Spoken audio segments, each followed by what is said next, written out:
제69화 걱정의 크기는 모두 다르다. 걱정의 크기는 모두 다르다. 이런 이야기가 있습니다.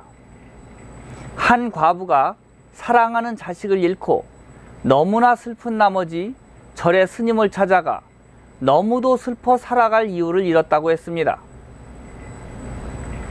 스님은 겨자씨를 하나 주더니 마을에 가서 걱정이 없는 사람에게 겨자씨를 주고 오라고 했답니다. 그 과부는 온 마을을 다 다니며 걱정이 없는 사람을 찾았지만 결국 걱정이 없는 사람을 못 찾았다고 합니다. 그래서 스님은 이렇게 말했답니다. 누구나 걱정을 다 안고 살아갑니다. 그러니 다시 용기를 내어 살아가시길 바랍니다. 이런 이야기를 들으면 어떻습니까? 마음이 훈훈해지고 편안해지십니까? 누구나 걱정을 안고 살아가고 있구나. 나도 남과 다를 것 없이 행복한 인생을 살아가고 있구나 하는 삶의 의욕이 팍팍 솟아올라옵니까? 그렇다면 당신은 드라마를 너무 많이 봐서 또라이가 된 사람일 뿐입니다. 걱정이 없는 사람이 없다고요? 걱정도 걱정 나름입니다. 대학 등록금이 없어 입학을 못하는 걱정, 먹고 살 쌀이 떨어져서 굶주려야 하는 걱정, 병원비가 없어서 그냥 죽어야 하는 걱정과 서울대에 갈까 연세대를 갈까 하는 걱정, 소고기를 먹을까 돼지고기를 먹을까 하는 걱정, 전문병원에 갈까 대학병원에 갈까 하는 걱정과는 차원이 다른 법입니다. 종교인들이나 정치인들은 사는 것은 모두 똑같다고 사람들을 속입니다.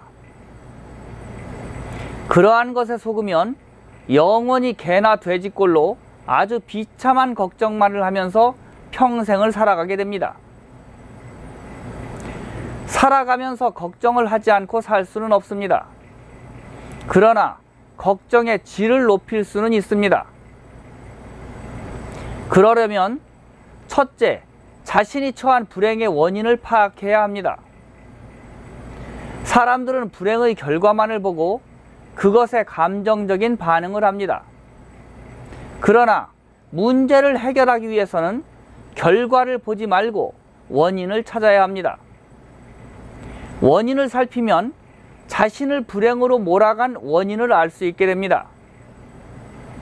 그것이 자연재해든 사람이든 원인을 찾아야 해결의 방법이 생깁니다.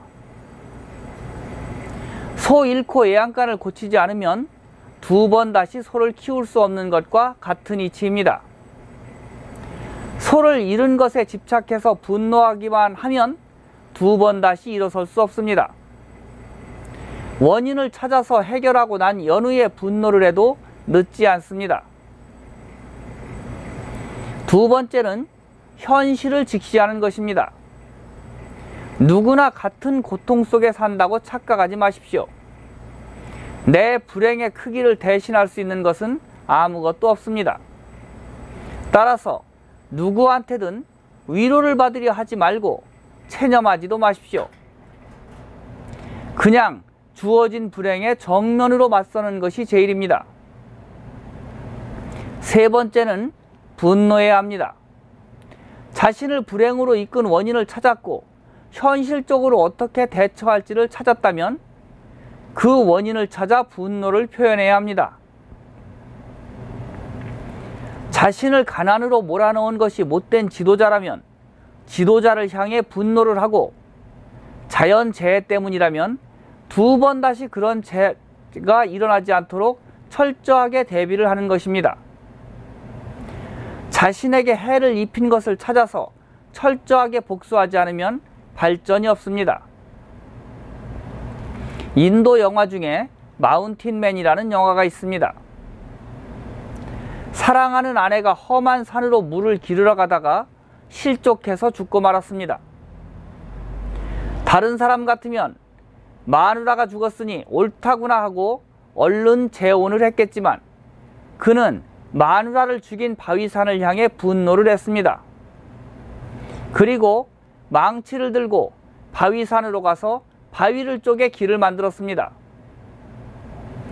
바보들은 이런 행동을 어리석다고 합니다. 그냥 순리에 적응하면서 살면 되지 무엇 때문에 맞서느냐고 합니다. 그놈의 순리를 찾고 용서를 찾다가 당신이 이 모양 이 꼴이 된 것을 명심하시길 바랍니다. 진정한 용기는 부당함에 맞서는 분노에서 나오는 법입니다. 지금까지 보리임금이었습니다. 감사합니다.